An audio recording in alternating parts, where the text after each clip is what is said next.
Good morning, Bible lovers. Today I want to talk about the book of Job.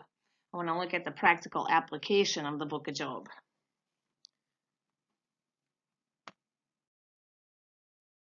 For several years, I struggled with the book of Job. I understood what was going on, but I didn't understand the point. So today I want to get into some of that. So the book of Job is considered to be one of the oldest books of the Bible. A lot of people and scholars believe that it was carried on the ark with Noah and that this would have been some of the ancient literature that he read and studied from. It is also considered even by secular scholars to be a wonderful, beautiful book of poetry and dialogue. It has 42 chapters and a lot goes on in the 42 chapters. In the 42 chapters, we get a small glimpse of the relationship that God and Satan share. We find out that there's hedge of protection. We get a glimpse into miscarriage and where we are before we're born and what goes on. We understand that misery loves company, that there's an appointed time to die. God visits us every morning, that there's prints on the sole of our feet. We also get a prophecy of Jesus, a look at the creation. There's mention of unicorns and dinosaurs, of the solar system. It talks about the loyalty of the horse, that the horse is pretty much the only animal that will ride with its rider to the death. You can ride your horse off a cliff or into war and they'll stay with you. Your dog may not, and your cat will definitely eat you. And what else? God does not give us more than what's right. A lot of times this is termed that God won't give you more than you can handle, but that's not what it says. Actually, it says that God won't give us more than what's right.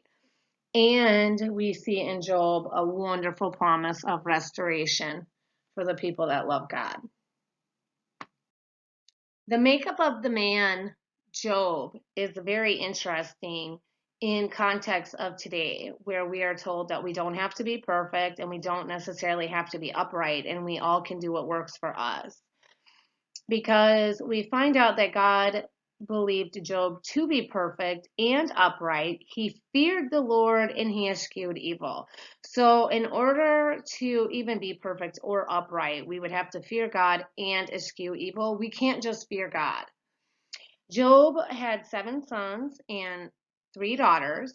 His sons and his daughters liked to party. It seems like a lot. And they drank. And it concerned Job so much that possibly while they were eating and drinking, they could curse the Lord in their hearts. So he offered sacrifices and made supplication for his children every single day. Job was very, very bold in the Lord, and he was very wealthy. He was given 7,000 sheep, 3,000 camels, 500 yoke of oxen, and 5,000 she-asses. I think that's actually 100 oxen total, because I believe a yoke is 2. He also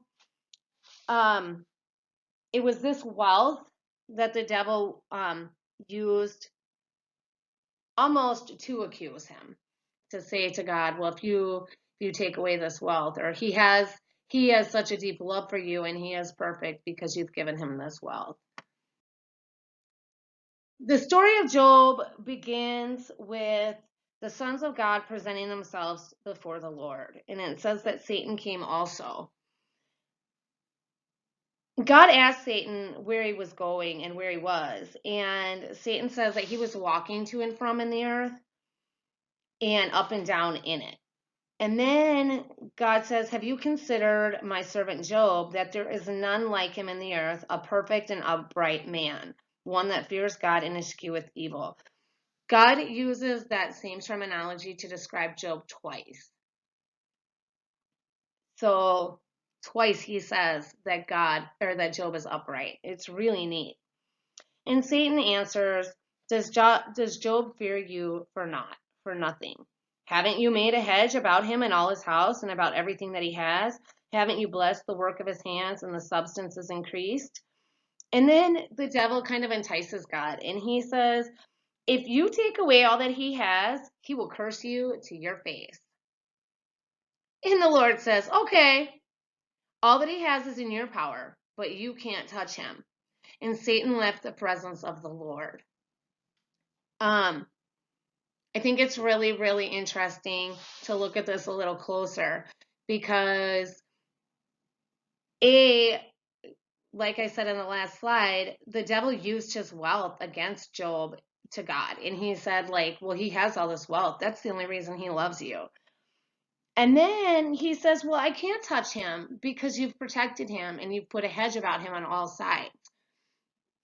And so we realize that when we're perfect and when we're upright, there's a hedge of protection around us on all sides.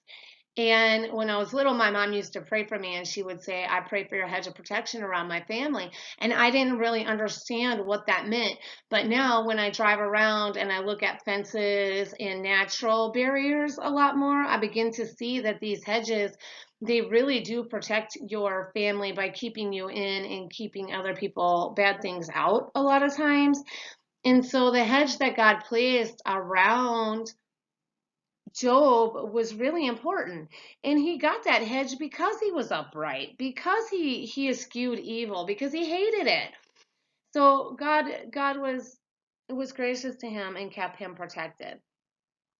But it was easy for Satan to say to him, hey, if you take all that away, I bet he curses you right to your face.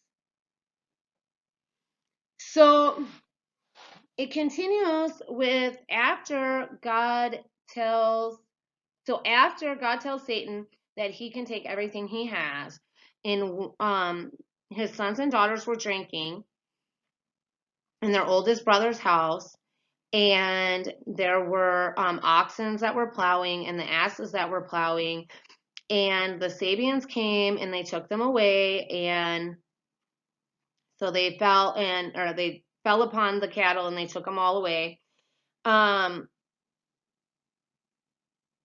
It took all the animals away, and while that servant was talking to Job, another servant came and said that a fire of God has fallen from heaven and has burned up all the sheep and all your servants, and he was the only one that escaped. And while he was talking, a servant came and said that the Chaldeans had made out of 3 bands and fell upon the camels and carried them away, killed all the servants, and only one of them came to escape. And then while he was talking, another servant said that his sons and his daughters were dining and having wine, and a great wind came from the wilderness and knocked their house down.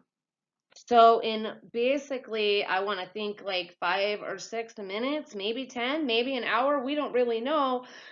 Job lost everything, all 10 of his children, all of his wealth, all of his substance, several of the people from his household that were his servants, and I'm sure that he loved them because he was upright and he must have been good to them.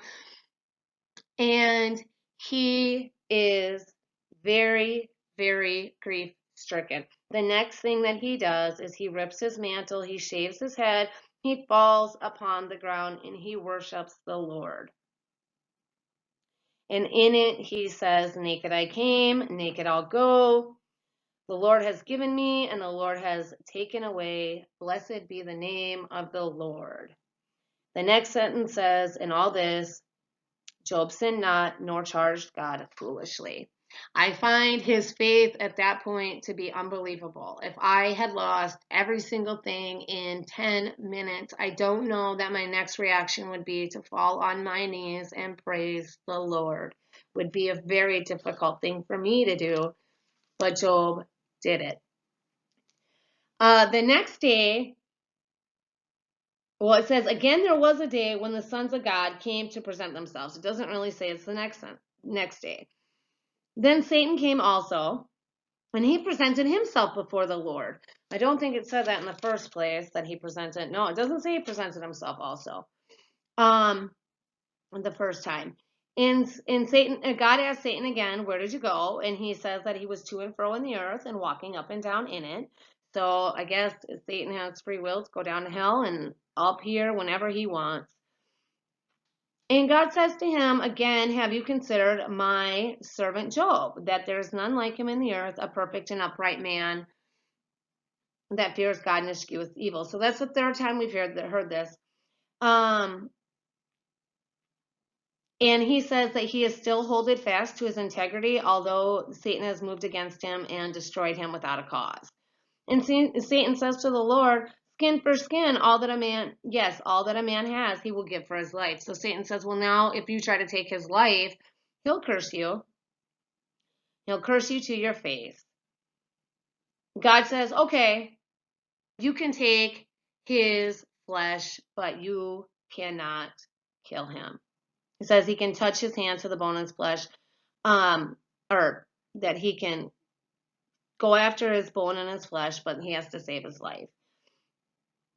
And so Satan left, and he smote Job with sore boils from the sole of his foot unto the crown of his head. And they were itchy and they hurt, so he sat down among the ashes to scratch himself. And his wife comes to him and she says, are you still loving the Lord? Oh my gosh, basically.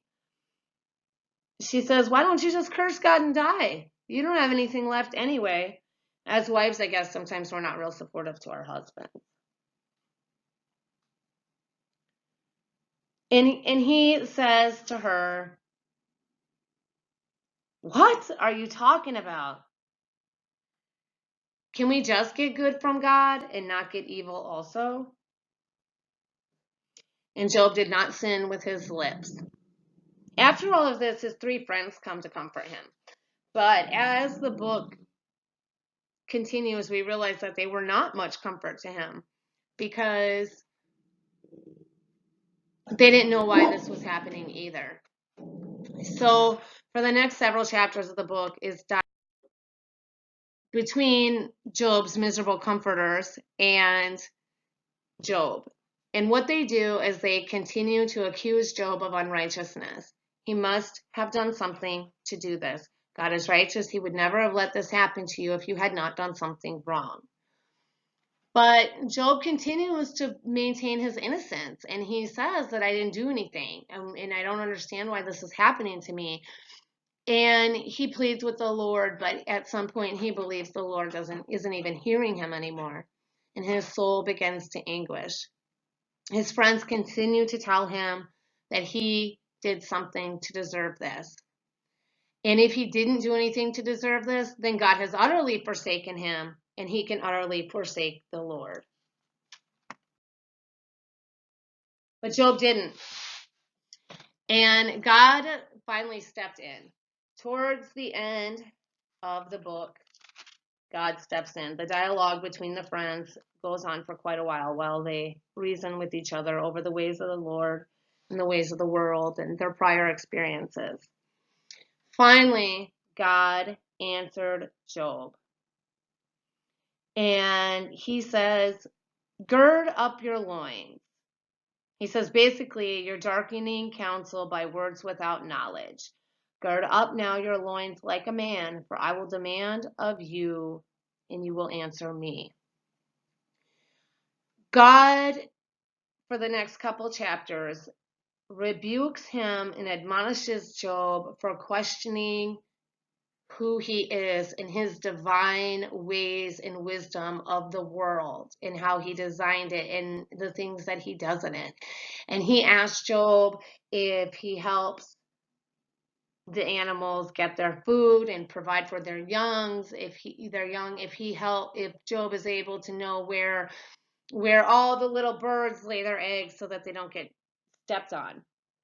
And this is where we start to find out in the ways that God created the earth, and it really elaborates on a lot of stuff as far as our solar systems and the dinosaurs and the constellations and the unicorns and all the animals that were on the earth at that time, because it's possible that they were talking about things that they seen, but after the flood, none of these animals existed anymore. So after God goes through the whole thing, he says to him, Job is just flabbergasted. And he realizes that he's sinned gravely and even questioning God's divine intervention in his life, because God is the creator, and he repents. And he says, I know that you can do everything and that no thought can be withholden from you, Lord. And he says he has talked about things that he didn't understand, things that were way too wonderful for him. And he says that he abhors himself and he repents in his dust and ashes. And God forgives him. Or God says to him, he's not forgiven yet, but God says, I'm angry at your friends. My wrath is kindled against you and them, for you have not spoken of me the thing that is right, as my servant Job has said. Oh, God says that to the friends. Sorry, not to Job. So he tells the friends to go get 7 bullocks and 7 rams and go to Job and offer for themselves a burnt offering. And Job shall pray for him and he will accept it. And then he says, unless I deal with you after your folly and that you have spoken of me the things that were not right, like my servant Job. So they obeyed God. They didn't question him and they didn't say, well, you didn't really mean for me to do that. And the Lord accepted Job, and he turned the captivity of Job when he prayed for his friends. So sometimes people upset us, but we have to keep praying for them because it's our freedom that we're getting by praying and offering intercession for them. And here again, we see that we see that idea of the atoner, that there was somebody to bring your sacrifices to that could atone for your sins and that you could get that forgiveness. It doesn't say that Job was a priest here, but sometimes you wonder because it doesn't say that he took his sacrifices anywhere. It says he sacrificed himself. And then it says that his family came, all his brethren and all his sisters and all of his friends, and they ate bread with him, and they bemoaned him, and they comforted him over all the evil that the Lord had brought upon him. And every man also gave to him a piece of money, and every one an earring of gold. So I'm going to guess that that Job did okay in that transaction. And he came out better than he had before. So Job, the Lord accepted him and he blessed the latter end of Job more than the beginning. Job was fully restored.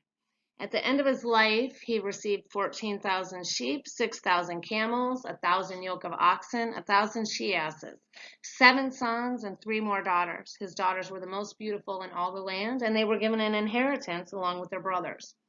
After that, he lived 140 years, and he saw his sons, even to the 4th generation. He was fully restored. He also, I think it's really neat because it was after that he lived 140 years.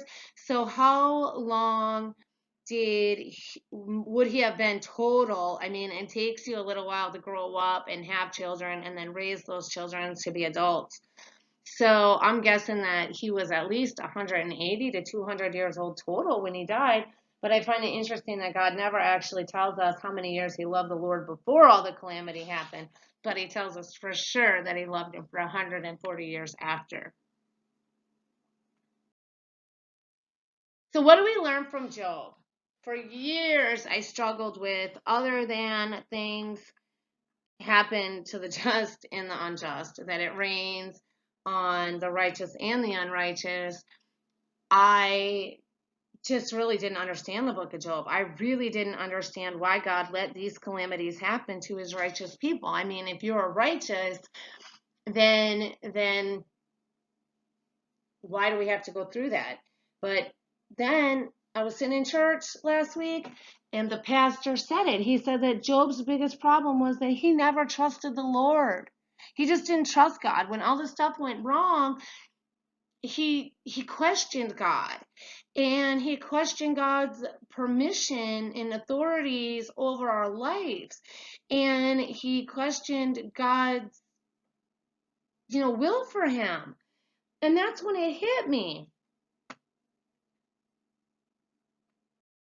Sometimes it can be a very, very difficult job to trust the Lord.